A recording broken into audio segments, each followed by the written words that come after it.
नमस्कार दोस्तों, स्वागत है आप सभी लोगों का अपने YouTube चैनल जय हो जौनपुर। आइए आज हम लोग हिंदी में कुछ अलग चीज़ें पढ़ते हैं। अगर एक चीज़ जानते हैं, जो आपको 2 वीडियो दी गई इससे पहले, उसमें वर्णमाला के बारे में कुछ बताया गया था, लेकिन कुछ चीज़ें छूटी हुई हैं, जैसे वर्णमाला में उच्चारण स्थान आपका छूटा हुआ है। आज हम लोग वर्णमाला के उच्चारण स्थान को एक नए ढंग से पढ़ते हैं, एक नए तरीके से पढ़ते हैं। चलिए बिना समय गंवाए, जितने लोग चैनल को देख रहे हैं, जितने लोग चैनल पे लाइव आ रहे हैं, सभी लोग इस चैनल को सब्सक्राइब कर लें, ताकि कोई वीडियो हम कभी डालते हैं तो आपको नोटिफिकेशन जल्दी मिल जाए। और एक चीज़, हाँ, चैनल पे जितनी भी वीडियो आपको मिले उन वीडियो को आप शेयर ज़रूर करिएगा। चलिए, हाँ, सभी मित्रों को साथ लेकर चलना जरूरी है। चलिए आते हैं, अगर हम वर्णमाला में उच्चारण स्थान की बात करें तो चलिए उच्चारण स्थान देख लेते हैं। जैसे मान लीजिए, सबसे पहले हम एक मुख का निर्माण करते हैं। मुख का मतलब समझ रहे हैं आप लोग? हाँ, मानव कंकाल जिसे कहते हैं।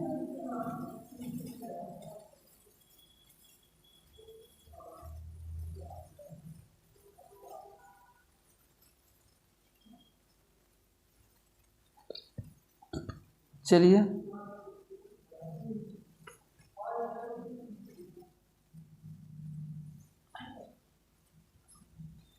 हाँ, भरा नहीं जो भावों से, बहती जिसमें रसधार नहीं। कहीं गाना चल रहा है बाहर, भरा नहीं जो भावों से। हाँ, नया वर्ष आने वाला है, नए वर्ष में आप लोगों का 26 जनवरी भी आने वाली है। ठीक, चलिए यहाँ आते हुए एक मैंने ये चर्चा किया था कि वर्णों का उच्चारण स्थान क्या था। एक बार मैंने इस टॉपिक पर कुछ न कुछ मैंने बोला जरूर था। अगर उच्चारण स्थान की बात की जाए मित्रों, तो किसी भी वर्ड को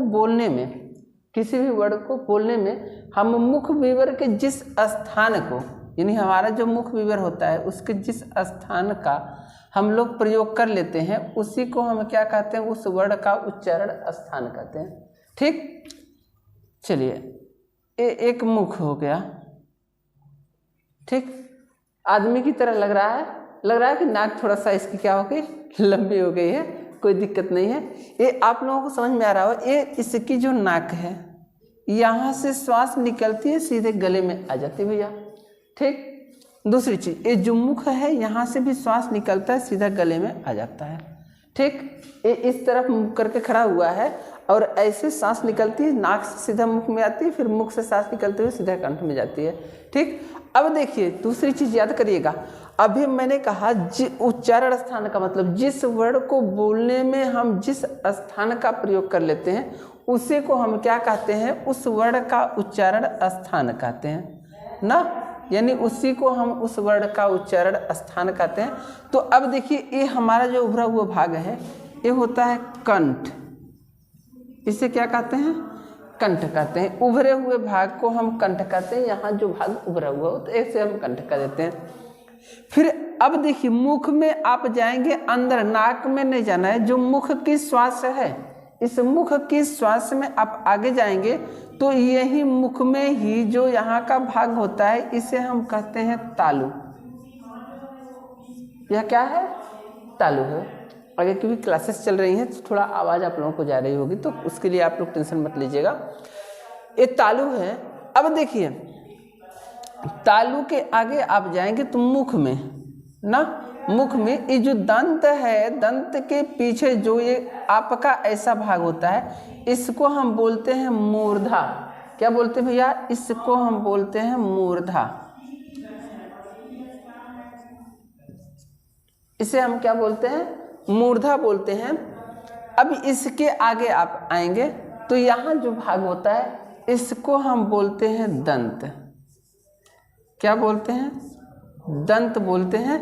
और उसके और आगे आएंगे तो यहाँ एक भाग आपको और मिल जाता है, जिसे आप कहते हैं ओष्ठ।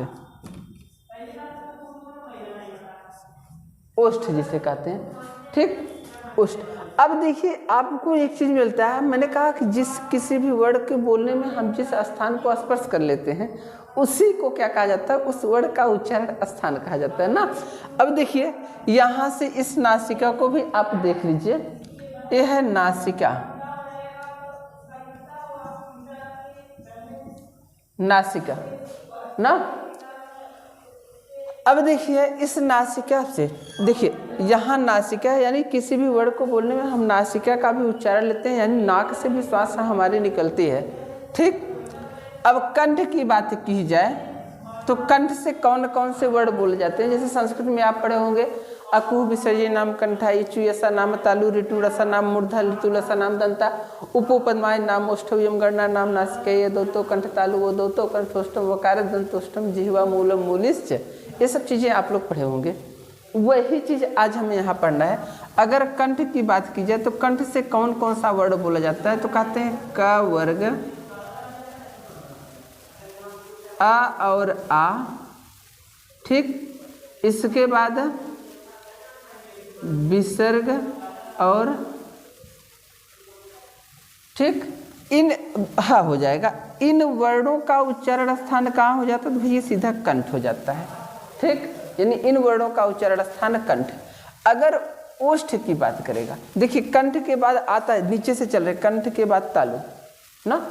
अगर कभी बात करेगा तालु से कौन कौन से वर्ड बोले जाते हैं, तो कहते इचु यसा नाम तालु, ई और ई हो जाएगा, च वर्ग हो जाएगा।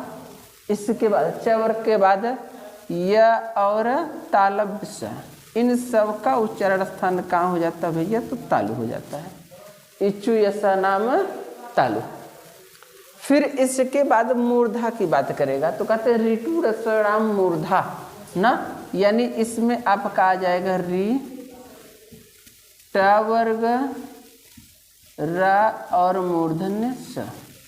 इन सब का उच्चारण स्थान कहाँ से हो जाएगा, तो मूर्धा से हो जाएगा।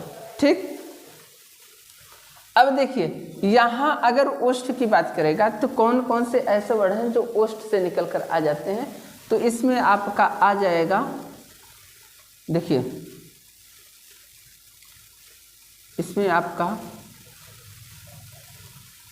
उ और बड़ा उ, प वर्ग, इनका उच्चारण स्थान कहाँ हो जाता है, तो ओष्ठ हो जाता है।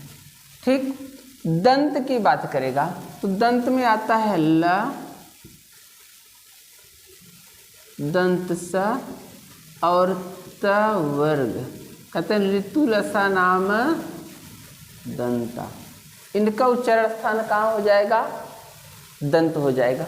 नासिका से आप याद करिएगा जितने पंचमाक्षर होते हैं सब पंचमाक्षर कहाँ चले जाते हैं, नासिका में आ जाते हैं।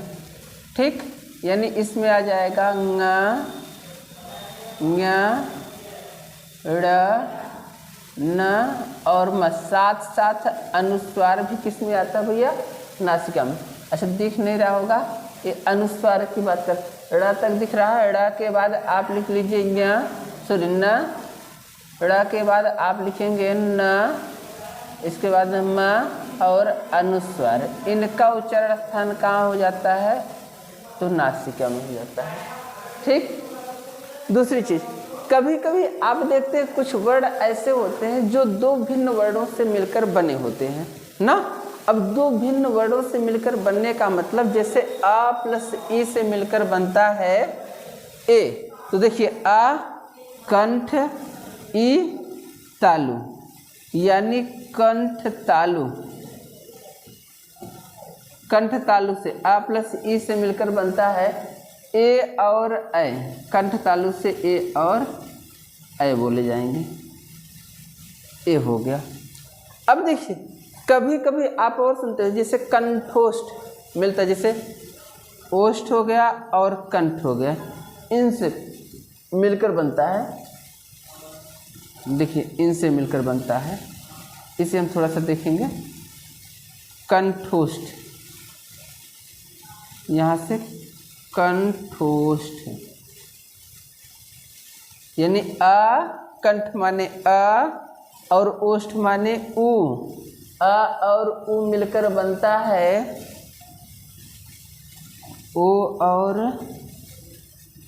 औ। ये आपका हो गया कंठोष्ठ। एक चीज और आपका अपवाद स्वरूप मिल जाता है, जो दंत और, देखिए जब हम बोलते हैं उ, देखिए उ जो ओष्ठ ये बाहर की तरफ जा रहा है, लेकिन जब हम बोलते हैं वा में क्या होता है, वा ओष्ठ आता है अंदर दांत की तरफ स्पर्श करता है, दांत को स्पर्श करता है, इसलिए दंतोष्ठ। अगर दंतोष्ठ की बात करेगा दंतोष्ठ, तो दंतोष्ठ में एक ही वर्ड आता है वा, वकार से दंतोष्ठ। ठीक, चलिए इसी के अब इससे बाहर आपसे उच्चारण स्थान में एक भी क्वेश्चन नहीं पूछेगा, तो समझ लीजिए ये आपका वर्णों का उच्चारण स्थान है। इसमें किसी से कोई भी दिक्कत हो तो आप लोग कमेंट बॉक्स में कमेंट डाल के पूछ सकते हैं। बाकी कोशिश करते हैं हम और बेहतर से बेहतर क्लास देने के लिए आप लोगों को। ठीक, जितने भी मित्र हमारे साथ जुड़े हुए हैं सभी को दिल से आभार है, ढेर सारी शुभकामनाएं, ढेर सारी बधाइयाँ। आप लोग सदा पढ़ते रहिए, आगे बढ़ते रहिए। धन्यवाद भैया।